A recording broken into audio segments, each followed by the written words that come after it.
Are we sleeping on the Clippers? Could we see them actually upsetting the Lakers in the playoffs or even get that 1 seed, Jade? I think there's a possibility they get the 1 seed, partially because LeBron doesn't care what his seeding is. As long as he's in the playoffs, that's the goal, right? He doesn't care where they land. So I think there's an argument that the Clippers could take the 1 seed if they continue to play this way. I do think people are sleeping on them a little bit, based mostly on recency bias. It's hard to see a team objectively with their talent when there has been so much extra stuff going on to talk about around the team, the dysfunction, the preferential treatment, all of that stuff. I think it's easy to get distracted from the fact that they are an excellent basketball team. I think they're going to have a great regular season. I think they should have a great regular season. I don't know still if it comes together in the playoffs. And again, that comes down to Paul George. I don't know if I believe he's going to show up in the playoffs when it matters. Right. And losing 50 points without Kawhi, I mean, that to me is would be a bit of a red flag if I was the Clippers organization. Obviously they're not going to win every game, but to lose by that margin when you still have a Paul George and the rest of the team that is pretty good, hopefully it's just an anomaly, but the fact that that happens would be a concern to me. Billy? Yeah, it's a sell for me just for the couple points you made. They lost Montrezl Harrell. The Lakers added Schroeder. So I just feel like as the season progresses, it's going to be tough to outpace the Lakers. We saw what happens without one of the big two on this team. And Paul George had a pretty poor shooting night without Kawhi Leonard on the floor. So that brings a little bit of concern for me to Jade's point, just seeing Paul George. But Paul George is a talent that should be able to carry your team to better than 27-point first half. You would think that a little bit of the leadership would come through and help these guys do it. I mean, they've got a couple savvy vets starting on this team. Nicholas Batum, he's a pretty good player. You'd think he could help out as well, keep this team going. But as the season progresses, health is going to be very important. Obviously, they need Paul George and Kawhi Leonard both healthy, or this team really is going to struggle, especially when they get to the postseason. The Clippers will get the 1 seed in the Western Conference. I'm very sure of that. Like Jade said, LeBron doesn't care what seed he has in the playoffs, especially this late in his career. The reason why they got the 1 seed last year is because he had a chip on his shoulder. He literally had something to prove within 2018/2019 season when he got injured, had the young cats with the Lakers, and they missed the playoffs. There was the noise. He's washed. His championship days are over. He'll be the only superstar to never win one with LA. The Lakers are better off trading LeBron. Love that narrative. That another one that definitely didn't age too well. And then you get Anthony Davis, and they made sure they played just about every game and locked up that 1 seed, even though they really didn't need it. And this year they don't need it. He got the hump off his back. He got the championship with the Lakers.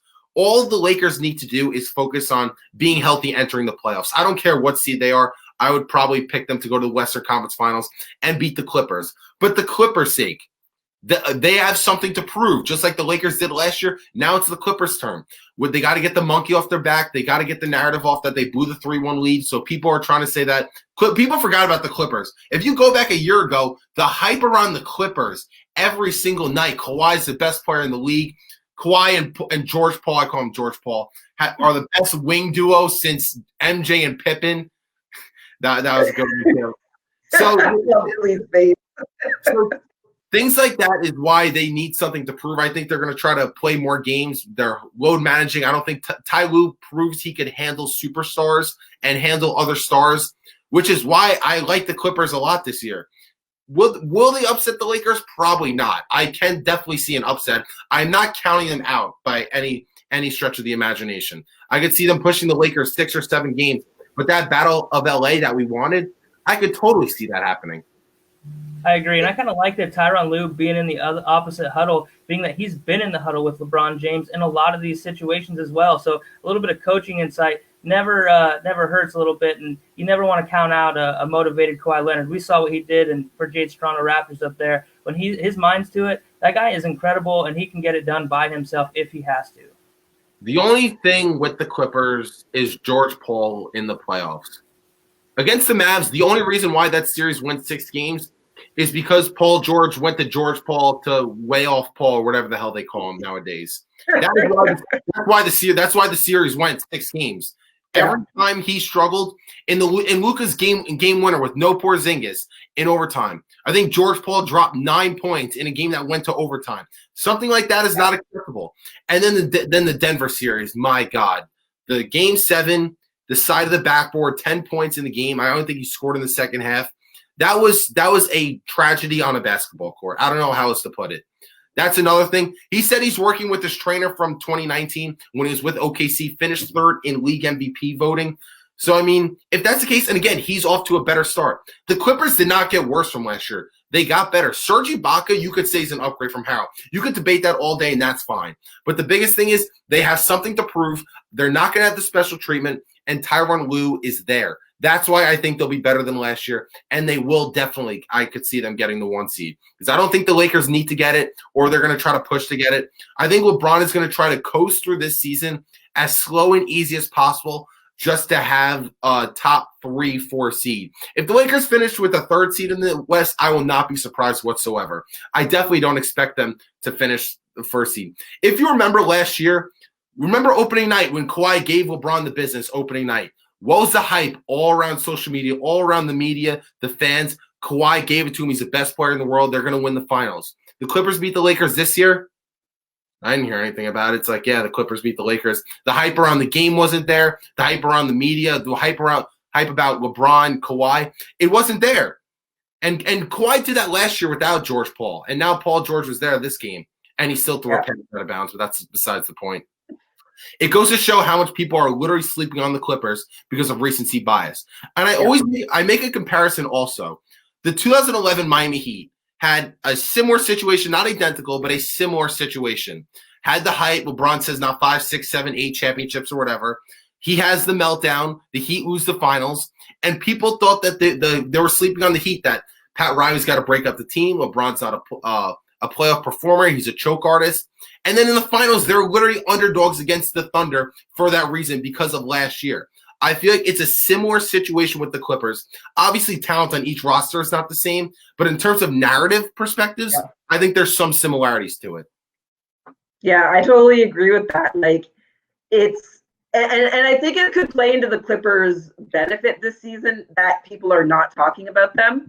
I think it's going to take off some pressure, and I think that easing up of all that attention and all the media and all the hype might be enough to get them to come together as a team and be better than they were last season. I mean, I think it's always going to be hard to beat a LeBron team when the media is putting you head to head, because LeBron just has that thing that he can will things to happen with his team, with his own performance, with people around him.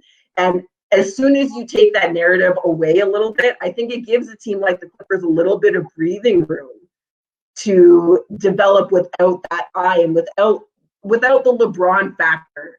I think that comes down a little bit when the media is not so on top of, the Battle of LA. I think that's going to work in the Clippers' favor. I mean, another similar situation of people sleeping on a team, the 2018 Cleveland Cavaliers, people just remember that as LeBron having an historic playoff run and then getting swept by the Warriors. If you remember I think it was January where they really started to go downhill. LeBron had the worst box score plus minus of his entire career. They had no chemistry. The team hated each other. They were thinking about trading LeBron. Will Cain said on national TV, the Lakers need to trade LeBron. Max Kellerman said the Cavs need to trade LeBron.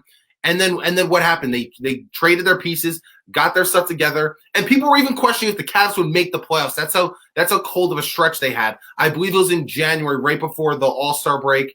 And then once they hit the All-Star break, they started winning a little bit more games. And then LeBron got the 4 seed. And he always said, no matter what seed I'm a 1 seed, a 4 seed, an 8 seed, when I come into your building for a game 1, it's going to be a tough matchup. So that's why I think LeBron and the Lakers are going to take their foot off the gas. They'll probably drop a few seeds. And that's a great opportunity for the Clippers to get the 1 seed.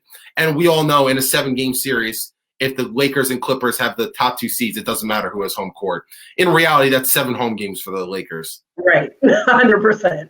Yeah, and I would think Kawhi would prefer that, all the talk and all the media hype and everything else be on the other side of the hallway. Just in a quiet locker room. Let them cruise, get the 1 seed. The Lakers can have all the talk and all the hype and all the All-Stars and everything else. That's exactly how Kawhi wants it to shape up. Speaking of Kawhi Leonard's mentality, I always looked at Kawhi as an assassin, a killer in the clutch, cold-blooded. And then the first year he had expectations was last year. With the Raptors were not expected to win. In San Antonio, when he won Finals MVP, he was the third option. And even when he became the number one option in San Antonio, they still had no title expectations. But the first time there was title expectations on him, it looked like the pressure got to him. Now the pressure is not on him. He's not expected to deliver. Nobody's going to look at him any differently if they don't, because last year was their window and the year they were supposed to win. So could this actually help the Clippers upset the Lakers? I think it does. I think something with Kawhi, I think he needs to have a bit of a chip. And he didn't have that last season with the Clippers because there was an expectation. But when he came to Toronto, I think that chip on his shoulder, I don't think Toronto gets a championship without it. Because everyone knows that San Antonio sent into the Siberia of the NBA because they were upset with him and things didn't end well. And Kawhi's response to that was, yeah, F you, I'm going to win there. I'm going to make you all look like idiots. And I think without that chip on his shoulder, he loses something. Right. And I think that shift in the narrative this year from there's now no expectation on you. I think that will make him a better player this year than he was last year. The media narrative is like, I think for him, I think every player handles it differently, whether they put pressure on themselves or the media puts pressure on them. Every player is a different scenario. I think Kawhi, the media narrative, even though he's so shy, doesn't talk a lot, I think it does really matter because like you said, when he went to Toronto, there was no expectations, but he had something to prove. Yeah. But it was, and then his first year with the Clippers, he had expectations, but not anything to prove. He proved what he can do. And now this year, he has something to prove, but there's no expectations. So that can help them. But I really think the X factor is George Paul. George Paul cannot perform in the playoffs. He needs to actually go to his actual name, Paul George. If Kawhi doesn't have a wingman, then the Clippers have no chance whatsoever to beat the Lakers. Kawhi is a great player. He will get you. He's a walking bucket from the mid-range, three-point range, get to the rim, defend your best player, do all that. He's not going to create for your other teammates. He's not going to make everyone around him better. That's why he needs a good team around him, people who can create their own shot, play make for others, to actually make your team great. That's supposed to be the role of Paul George. Be your sidekick. Be someone who can create your own shot. Be clutch down the stretch. Again, the only thing I don't like about them is they don't have a rim protector. I guess you could call Serge Ibaka that to go up against the Lakers with Anthony Davis, and that's the best way to contain LeBron. You can never contain him. You can never stop him, but you can contain him and slow him down a little bit with a rim protector. And they don't have a true point guard who could really play, make, and facilitate. That's the Clippers' two weaknesses, but Paul George needs to be Paul George in the playoffs, not George Paul. I definitely agree. Like you guys, your point in Toronto, it was kind of the thing when he went there. We're talking about why did he go to Toronto? You're not going to win a title in Toronto. You know, that's just a bad landing spot. Clippers kind of the same thing with bringing Paul George in, Doc Rivers up to everything, and now hey, Tyronn Lue. We've heard Paul George talk about the way he was used last season, kind of in a facet that he didn't really appreciate or think best suited him, and maybe Tyronn Lue can get that fixed as well and clean up some of that playoff disappointment. Another thing people are forgetting last year that people were trying to make a big deal, and I was always one saying that it's not that big of a deal. The Clippers never had a consistent starting five that they had every single night. Guys were in and out of the lineup. It's not even Kawhi and PG. It was the rest of their role players were hurt. Pat Beverly was hurt a bunch. Lou Williams, Montrezl Harrell. Guys were in and out of the lineup every single night.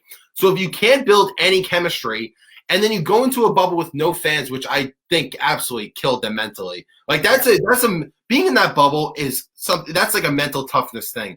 As fans, we may not understand what it's like to be in that resort when everything is going on in the world, and then be in a bubble locked in there, have certain protocols that what you can and can't do, and you're literally just there playing basketball. It's basically eat, sleep, basketball, repeat every single day.